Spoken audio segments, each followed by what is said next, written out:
Hey guys, welcome to Digital Digest, and in this video I'm going to show you how to add images in Figma. So first of all, go to Figma website.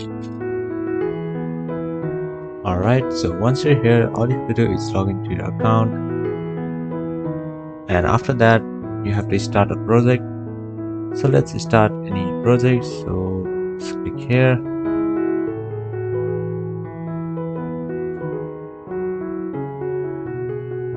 Alright, so we are in the whiteboard of the Figma. So if you want to insert the image, all you have to do is click on this main menu. On the top left side, you can just click here, and now click on File, and then over to your import and just click here. And you can select any picture that you want to add, so just click here, and that's it. That is how you can add images in Figma. Thank you for watching this video, and I will see you on the next one.